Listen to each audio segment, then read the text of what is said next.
Pada masa penjajahan, Belanda membangun benteng-benteng di beberapa tempat di Maluku untuk memperkuat posisi mereka. Salah satunya adalah Benteng Beverwyck yang terletak di Pulau Nusa Laut. Benteng ini menjadi saksi bisu perlawanan rakyat Maluku melawan penjajah Belanda.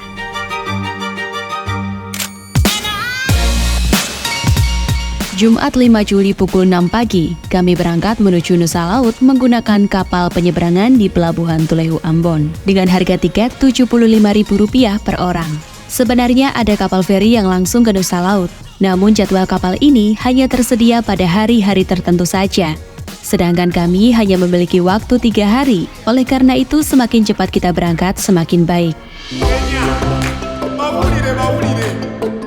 Sesampainya di Pelabuhan Haria, kami basah kuyup.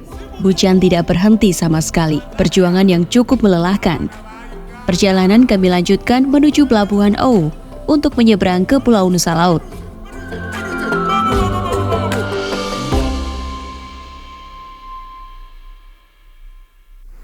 Namun, karena cuaca tidak bersahabat, membuat kami harus bermalam di Saparua.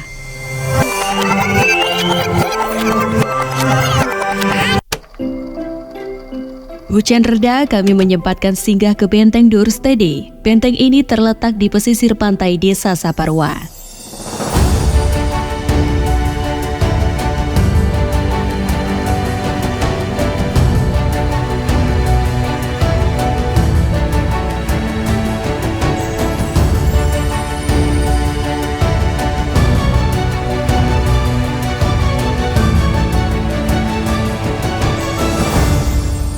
Pagi ini, kami melanjutkan perjalanan menuju Nusa Laut. Pulau Nusa Laut memiliki 7 negeri atau desa dengan luas sekitar 32,50 km persegi. Ketujuh desa tersebut adalah Titawai, Abubu, Akon, Amet, Nalahia, Sila, dan Lainitu. Kali ini kami akan menuju Benteng Beverwyck yang menjadi tujuan utama kami, tepatnya di Desa Sila.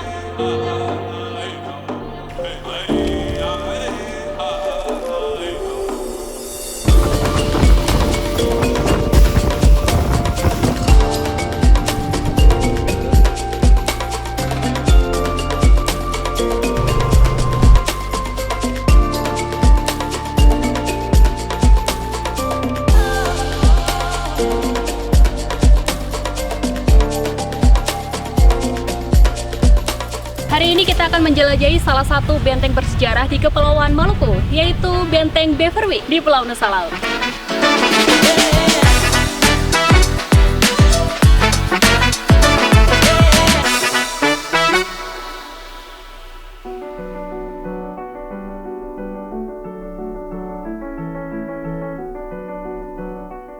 Beverwyck ini adalah nama tempat kelahiran dari Gubernur Ambon yang ke-13, Arnold de Flaming van Osor. Nah, kalau kita lihat di peta itu, dia terletak pada bagian Amsterdam Utara.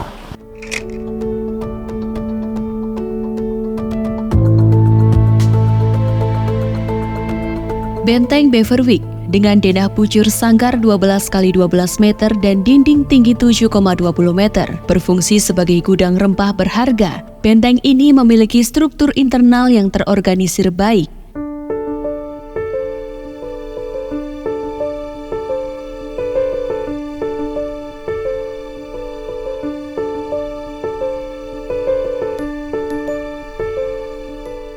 Belanda masuk untuk menyisakan orang tua. Pukul, lalu ambil batu di bawah, di pantai untuk membuat satu tempat pertahanan untuk buat batu. Oh, berarti awalnya ini dibangun dari batu-batu? Ya, dibangun dari batu. Bukan dari semen gitu, Pak? Enggak.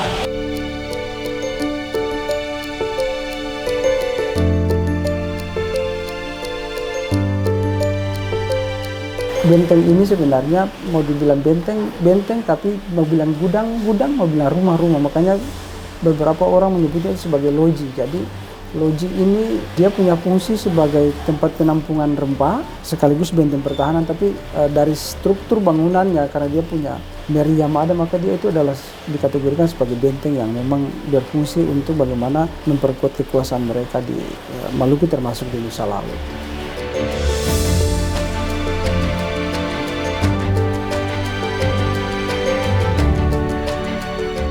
Perubahan pengawasan pada tahun 1673 menjadi tonggak penting dalam sejarah Benteng Beverwyck. Sebuah transformasi yang membawa benteng ini dari sekedar benteng pertahanan menjadi pusat perdagangan yang penting. Kalau misalnya kita bicara tentang dia punya kejayaan, itu berarti kita bicara tentang bagaimana produksi cengkeh yang memang menjadi tujuan utama dari perdagangan orang-orang Eropa itu. Bahkan kalau kita baca beberapa literatur, cengkeh ini disebut sebagai Hodenfruchten.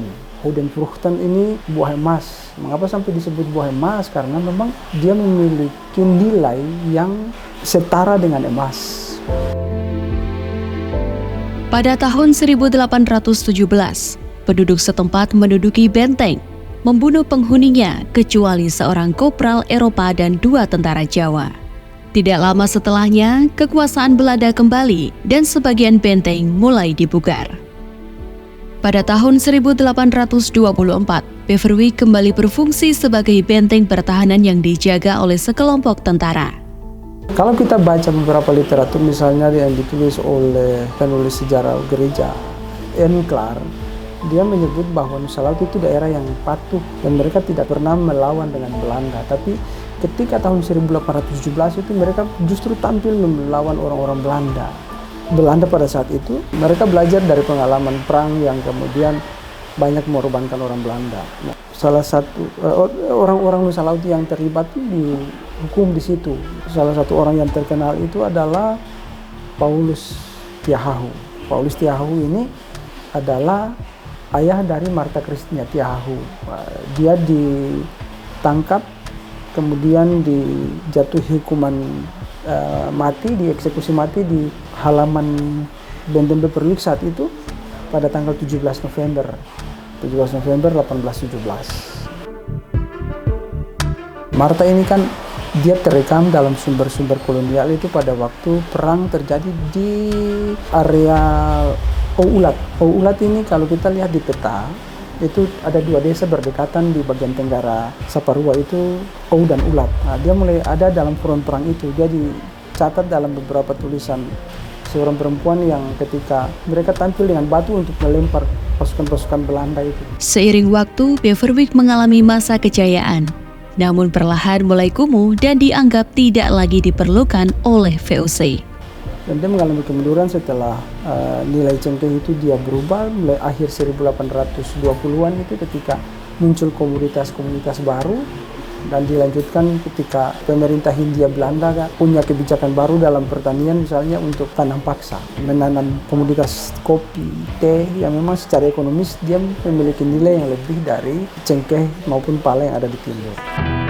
Oke, kita coba turun, hati-hati, konstruksinya rapuh sekali di sini. Gitu kan turun? Iya, ini kiri kanan. Ya, aman. Hati-hati ya.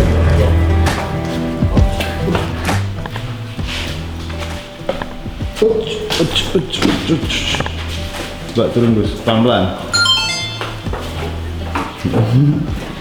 Perjuangan. Ya, oke. Sebelum mencari penginapan, tidak lupa kami menyempatkan singgah ke gereja Ebenezer yang lokasinya tidak jauh dari benteng. Selanjutnya kita akan mengenal lebih dekat situs bersejarah juga di Pulau Nusa Laut, yaitu gereja yang dibangun pada tahun 1715 hingga tahun 1719 pada masa kepemimpinan Raja Silla, Joe Louis Patisila. Renovasi mimbar baru ketemu ini papan di tahun 1934, baru ketemu ini papan, baru tahu kata gerejanya bangun di tahun 1715 dan berakhirnya selesainya 1719. Jadi usianya sudah 309 tahun. Kendaraan di Nusa Laut terbilang cukup jarang dan membuat kami mengharuskan berjalan kaki kurang lebih 10 km dengan medan yang terjal dan naik turun dipandu dengan juru pelihara benteng.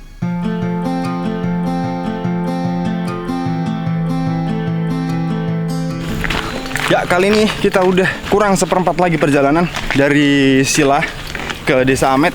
Ya, kurang lebih jaraknya 10 kilo. Kita jalan kaki sekaligus olahraga. Yo. Setelah mendapati Koramil Nusa Laut, kami singgah untuk menumpang dan beristirahat.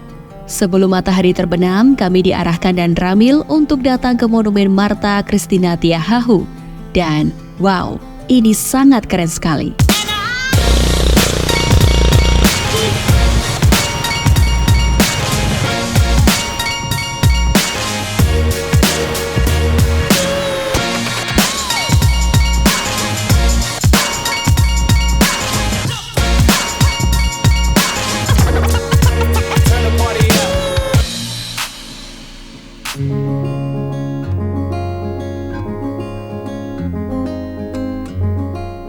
Kini, Benteng Beverwyck berdiri sebagai saksi bisu dari masa lalu.